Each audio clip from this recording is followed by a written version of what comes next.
Let me express the horror and grief so many Americans at the heinous assassination of Charlie Kirk have felt. Charlie was a giant of his generation, a champion of liberty, and an inspiration to millions and millions of people. Our prayers are with his wonderful wife, Eric, and his beautiful children.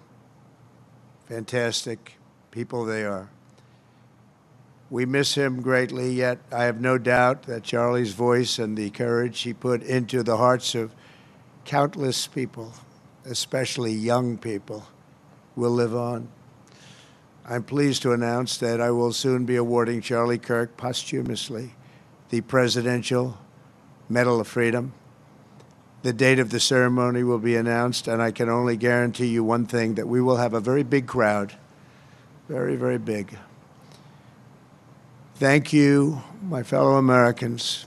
84 years ago this morning, the banks of the Potomac were filled with the clamor of construction workers who broke ground on the building now known as the Pentagon on September 11th, 1941.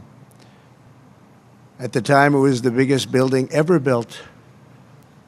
From that moment forward, this structure stood as a monument to American strength, power, and cherished American freedom. Exactly 6 decades later, on September 11th, 2001, those same walls, built with the sweat and muscle, blood of our parents and grandparents, were scarred by flame and shaken by terror as our country came face to face with pure evil. On that fateful day, savage monsters attacked the very symbols of our civilization. Yet here in Virginia and in New York and in the skies over Pennsylvania, Americans did not hesitate.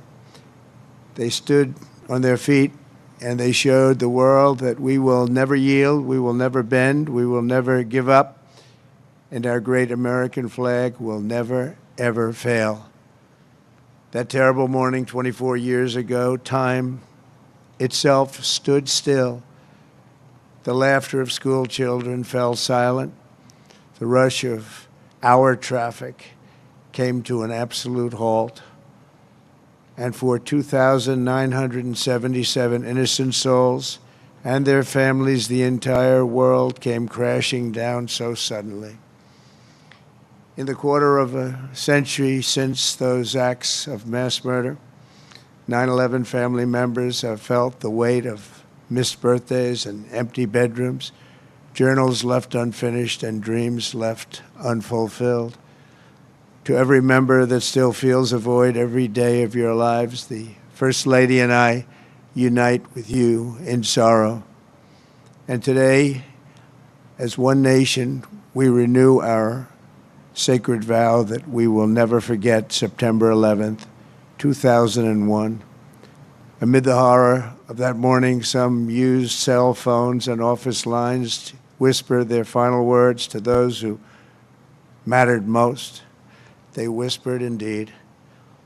At 8:59 a.m. aboard United Flight 175, Brian Sweeney called his wife, Julie. He told her, "Do good. Go have good times. I totally love you. I'll see you again. I'll meet you up there." 4 minutes later, his plane hit the south tower of the World Trade Center. At 9:12 a.m. aboard American Airlines Flight 77, Renee May called her mom. Just the day before, Renee had learned that she was 7 weeks pregnant, but she never got the chance to share the news. She simply said, "I love you, Mom." 25 minutes later, Renee's plane struck the Pentagon. So violent, a strike it was. At 9:53 a.m. aboard United Flight 93, Elizabeth Waineo called her stepmom. They're getting ready to break into the cockpit. What do? I love you so much. They're going to break in. 10 minutes later, Flight 93 ended in the hallowed field near Shanksville, Pennsylvania. At 10:25 a.m., Tom McGinnis was trapped on the 92nd floor of the North Tower when he told his wonderful wife, Helena, on the phone, there are people jumping from the floors above us. If we get out of here, it'll be a total miracle. I love you, darling. Take care of Caitlin, beautiful daughter. 3 minutes later, the tower fell. Out of the ash, we witnessed the awesome power of that incredible love. We've seen it rise again. Out of the wreckage, we watched unbelievable courage suddenly take form. And out of the darkness, we saw the timeless truth of American character shine for the world to see. In America, we take blows, but we never buckle. We bleed, but we do not bow. And we defy the fear, endure the flames, and emerge from the crucible of every hardship stronger, prouder, and greater than ever before. Last year, we were a dead country. Now we have the hottest country anywhere in the world. In New York, there were heroes like Chuck Costello, a 46-year-old elevator mechanic and a member of the Knights of Columbus. He selflessly ran into the World Trade Center to free people trapped in the elevators. His body was not found until the following January, deep under the debris. While going through his belongings, Chuck's widow, Mary, a phenomenal woman, discovered a personal prayer written in his own words, "Help me to light the way for those in the dark, and when I enter the darkness, let me not panic, but patiently wait to remember the light." Beautiful words. When the time came, Chuck ran boldly into the darkness of hell on earth, and now he shines in the light of heaven above. We remember him this morning. That day we learned that the American heroic spirit was all around us.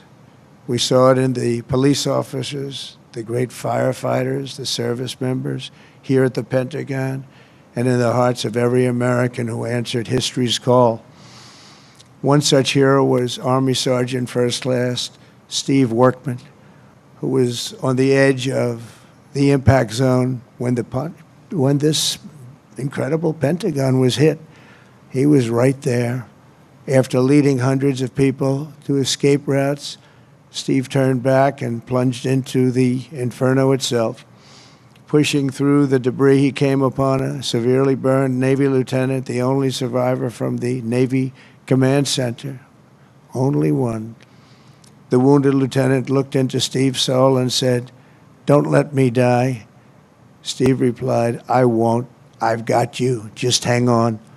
He wheeled the lieutenant out of the wreckage on the back of a maintenance cart before getting in the ambulance and taking him to Walter Reed Hospital. That man Steve saved, Lieutenant Kevin Schaefer, went on to join the elite team of CIA operatives who located Osama bin Laden. Steve, you're an American hero. We appreciate it. We appreciate what you've gone through. Please stand. Please stand. Where are you? Oh, good-looking man. You're a good-looking guy. You remember that day. You remember that day. Good. Thank you very much, Steve. That was something. That was something. In the years that followed, America's warriors avenged our fallen and sent an unmistakable message to every enemy around the world. If you attack the United States of America, we will hunt you down and we will find you. We'll go all over this sometimes magnificent earth. We will crush you without mercy and we will triumph without question. That's why we named the former Department of Defense, the Department of War. It will be different. We won the First World War. We won the Second World War. We won everything before that and in between. And then we decided to change the name. Well, now we have it back to where we all want it. Everybody wanted it. Everybody is so happy to have it back. You will fail and America will win, win, win.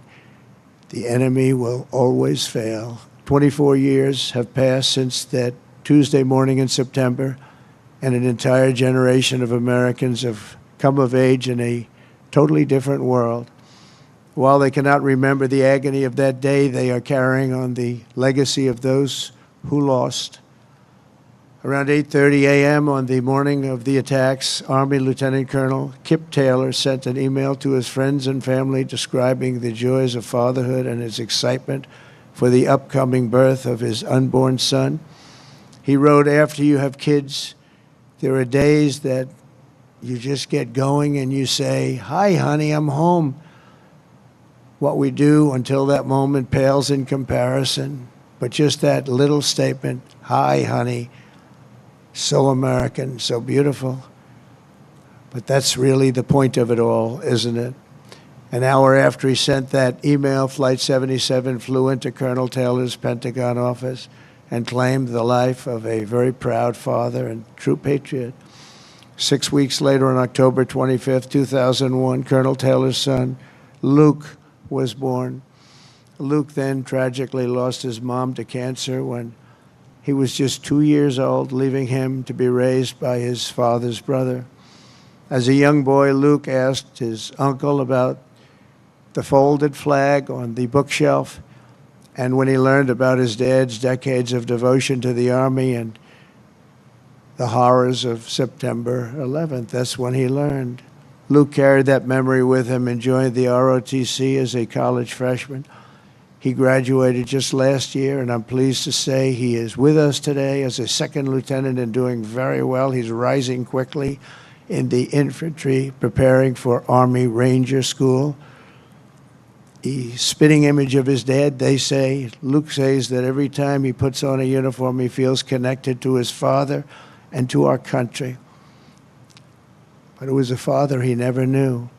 Luke, your parents are together in heaven, and they could not be prouder of the man that they have produced. They produced you. Those two great people produced you. Luke, please stand.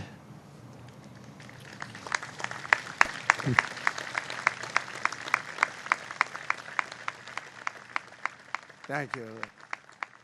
You look good, Luke. You look good. They're looking down on you. They're very proud. This morning, we recall the light of America's best and bravest and the love that they showed in their final moments. In their memory, we make a solemn pledge and a noble promise. We will honor always our great heroes, and you are our heroes. There's a group of people that don't want to talk about our heroes, but we will always talk about our heroes, and that's the way our country is, and that's the way the people feel. We will defend the nation they served, the values they upheld, and the freedom for which they died. We will support our troops, we will protect our families, and we will preserve the American way of life for every future generation. We will build taller, grow stronger, fight harder, and soar higher. And together we will go forward as one people with one heart, one fate, one flag, and one glorious destiny under Almighty God. May God bless the memories of those who died and the heroes who fought and the soldiers who still stand watch. May God bless the United States of America. Thank you very much. Thank you. Thank you.